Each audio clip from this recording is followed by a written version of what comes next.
নমস্কার সুপ্রিয় বন্ধু, আমি শুভ্র আর আপনারা দেখছেন পিপুলস বোটানি। আমি আজকে আপনাদের ফেব্রুয়ারি মাসে জবা ফুল গাছের পরিচর্যার কথা বলবো। এই এখন ফেব্রুয়ারি মাস, এই সময় যদি আপনারা এই জবা ফুল গাছগুলোকে ঠিক মতন কাটাই ছাঁটাই করে নিতে পারেন, তাহলে আপনাদের গরমে এখান থেকে প্রচুর ফুল পাবেন। কীভাবে করব সেটি আমি দেখাবো। তা আগে আমরা এই গাছটিকে কাটার জন্য আমি এরকম একটা কাটার নিয়ে নিয়েছি। কাটারটিকে আমি একটু জীবাণুমুক্ত করে নেবো আগে, সেই জন্য আমি একটু স্পিড নিয়ে নিয়েছি। স্পিডটা দিয়ে একটু ঘষে নেব, জীবাণুমুক্ত করে নেবেন। যে জিনিসটা দিয়ে আপনারা কাটবেন, কাটার কিংবা ছুরি, সাথে সাথে আপনার হাতটাও একটু স্যানিটাইজার করে নেবেন, হাতটাকেও একটু পরিষ্কার করে নেবেন। আমাদের এখান থেকে ছত্রাক ফাঙ্গাস লেগে যেতে পারে, সেই জন্য আমরা আগে পরিষ্কার করে নিলাম। দিয়ে এবার এই গাছগুলিকে আমরা মোটামুটি আপনাদের মাপ অনুযায়ী কেটে নেবেন। আমি মোটামুটি এরকম জায়গা থেকে কেটে নিচ্ছি।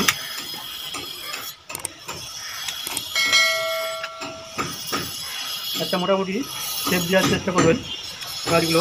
আমার গাছগুলো অনেক লম্বা হয়ে গেছে, সেই জন্যে আমি গাছগুলোকে একটা মোটামুটি মাপে সব ডালগুলোকে কেটে নেব। বন্ধুরা, এইভাবে আপনারা সব ডালগুলো কেটে নেবেন, তাহলে আপনাদের এই গরমের সময় আমাদের এই জবা গাছ থেকে প্রচুর এখান থেকে অনেক ব্রাঞ্চ বেরোবে এবং প্রত্যেকটি ব্রাঞ্চ থেকেই আবার নতুন ফুল তৈরি হবে, ফুল আসবে। আর যদি আপনাদের কোনো ডাল অবাঞ্ছিত মনে হয়, সেই ডালগুলোও কেটে নেবেন। নিচের এই ডালগুলো আমি কেটে দিলাম, ছোটো ছোটো ডাল প্রয়োজন নেই। আমি এই ডালগুলি সবই মোটামুটি কেটে বাদ দিয়ে দিলাম। এই দেখেন আমি নিচেও একটু শিকড় মিকড় সব কেটে পরিষ্কার করে দিয়ে দেখেন গাছের এই আমার অনেক শিকড়, সব শিকড় আমি বাদ দিয়ে দিয়েছি কেটে। এরকম যেহেতু আমি এই বালতির মধ্যে এই গাছটিকে বসিয়েছি, ওই জন্য আমি গাছটিকে চেঞ্জ করতে পারলাম না টপ থেকে, সেই জন্য আমি এই নিচের থেকে এরকম খাল করে আমি খানিকটা মাটি বাদ দিয়ে দিয়েছি। দিয়ে এখানে আমি কিছু শিকড় যেগুলো ছিল মোটামুটি কেটে দিয়েছি। এবার এর মধ্যে আমি কিছু পরিমাণ মাটি দেবো। তার জন্যে এই যে এরকম এই যে মাটিটি আমি নিয়ে নিয়েছি নর্মাল গার্ডেন সয়েল। আপনারা চেষ্টা করবেন মাটিটি একটু এঁটেল মাটি নিতে। এঁটেল মাটিতে জবা ফুল গাছ ভালো হয়, সেই জন্য আপনি এঁটেল মাটিটাই জোগাড় করে নেবেন। আর যদি দোআঁশ মাটি হয়, দোআঁশ মাটি নিতে হয়।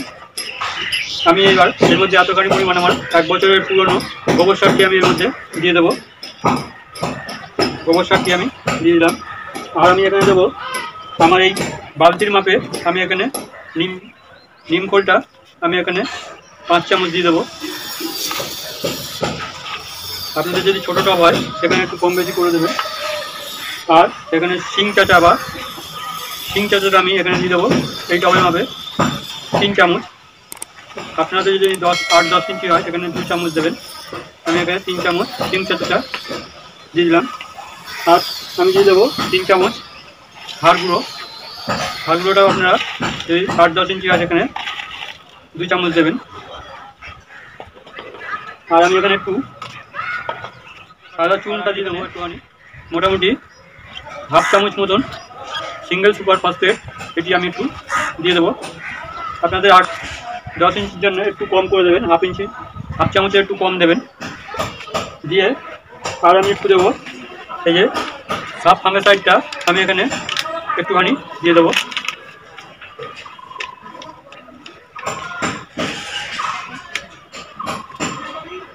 আপনাদের যে কোনো ফাঙ্গিসাইড থাকলে সেটা দিয়ে দেবেন।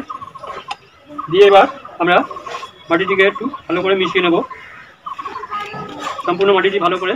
আপনার যদি ভিডিওটি ভালো লাগে তাহলে ভিডিওতে একটি লাইক ও চ্যানেলটিকে সাবস্ক্রাইব করে আমার পাশে থাকবেন এবং বন্ধুবান্ধবদের মধ্যে ছড়িয়ে দেবেন এরকম নিত্য নতুন ভিডিও পাওয়ার জন্য। এবং যেসব বন্ধুরা আমার চ্যানেলটিকে সাবস্ক্রাইব করেছেন, নিজের পরিবারের একজন করে নিয়েছেন, তাদের অসংখ্য ধন্যবাদ। এভাবে আমরা মাটিটি তৈরি করে এবার এই গাছটিকে আমরা দেবো। এই গাছটি হচ্ছে আমার রাধা জবা। এই রাধা জবাটি আমি গাছটিকে আজকে আমি পরিচর্যাটা করব। তা আপনাদের যদি এই গাছটি মোটামুটি 1 বছরের পুরনো হয় তবে এই গাছটিকে আপনারা টবিং চেঞ্জ করবেন, নাহলে কিন্তু টব চেঞ্জ করার প্রয়োজন নেই, শুধু কাটাই করে রেখে দেবেন। আর যদি 1 বছরের পুরনো গাছ হয় তবেই আপনারা টবটা চেঞ্জ করবেন। এইভাবে আপনার মাটিটি তৈরি করে, মাটিটি আমার তৈরি হয়ে গেছে। এবার এই মাটিটি আমরা এই গোড়ায় ভালো করে দিয়ে দেবো। আপনারা গোড়ায় এভাবে মাটিটি দিয়ে দেবেন। আর এই নিচে আপনারা যদি টপ চেঞ্জ করেন সেক্ষেত্রে এইভাবেই মাটিটি তৈরি করবেন, করে গাছটিকে এর সাথে প্রতিস্থাপন করবেন। আমার যেহেতু গাছটি অনেক বড়, টপটি আমার বালতিটি অনেক বড়, গাছটাকে বের করা যাবে না, সমস্যার জন্য আমি এইভাবে করে নিলাম। আপনাদের যদি ছোটো টবে থাকে তাহলে আপনারা অনায়াসে সেই কাজটি করে নেবেন। এভাবে আমি মাটি দিয়ে দিলাম গোড়ায়। এবার এর ওপরে আমি এই যে আমাদের যে সর্ষের খোলটা থাকে, সর্ষের খোলটা গুঁড়ো আমি এখানে 1 চামচ গোড়ায় একটুখানি হালকা করে দিয়ে দেবো। এভাবে আমরা দিয়ে দেবো গোড়ায় দিয়ে এবার আমরা এই ডালগুলো কাটিয়ে সাব ফাঙ্গাসাইডটা একটু জলের মধ্যে আমি গুলে নেবো একটুখানি অল্প পরিমাণ।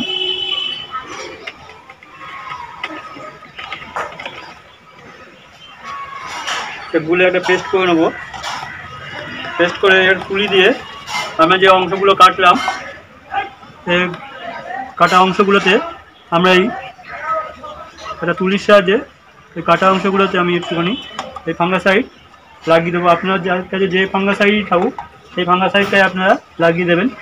এতে আমাদের গাছে কোনো ফাঙ্গাস আক্রমণ করবে না, এই কাটা অংশ থেকেই হয়। সেই জন্য আমরা কাটা অংশগুলোকে আমরা এভাবে ফাঙ্গাসাইড দিয়ে ট্রিটমেন্ট করে নেবো। যেখানে যেখানে কেটেছেন সব জায়গায় আপনারা এভাবে দিয়ে দেবেন। আমার সব করে দেওয়া হয়ে গেল।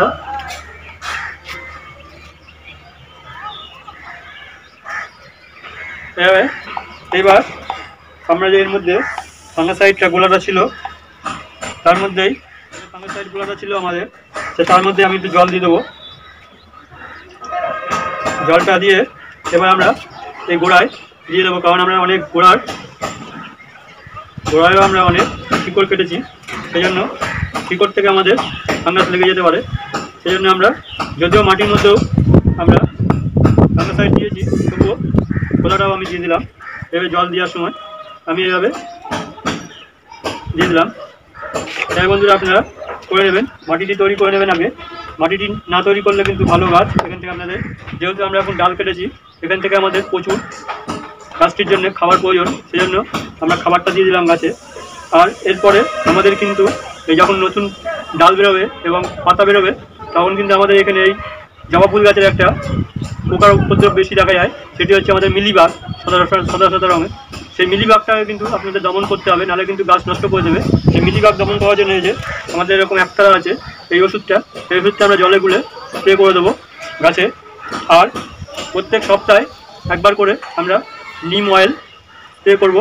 এবং এই যে ফাঙ্গাসাইডের যে কোনো সাব ফাঙ্গাসাইড হোক কিংবা ব্যাবিস্টিন হোক, যেটি থাকুক আপনাদের ছত্রাকনাশক ফাঙ্গাসনাশক, সেগুলো মোটামুটি এই 10 দিন পর পর আমরা গাছগুলোকে স্প্রে করব। তাহলে আমাদের এই গাছগুলি সুস্থ সবল থাকবে, সতেজ থাকবে গাছগুলি, এবং আমাদের এখান থেকে প্রচুর ফুল আমরা এই গ্রীষ্মকালে আমরা পেয়ে যাব। বন্ধুরা এইভাবে আপনারা করে নেবেন। বন্ধুরা ভিডিওটি যদি ভালো লাগে তাহলে ভিডিওতে একটি লাইক ও চ্যানেলটিকে সাবস্ক্রাইব করে আমার পাশে থাকবেন। এবং যেসব বন্ধুরা আমার চ্যানেলটিকে সাবস্ক্রাইব করে আমার পরিবারের একজন করে নিয়েছেন তাদের আমার অসংখ্য ধন্যবাদ। বন্ধুরা আজকে এই অবধি, আবার পরে ভিডিও দেখা হবে। নমস্কার।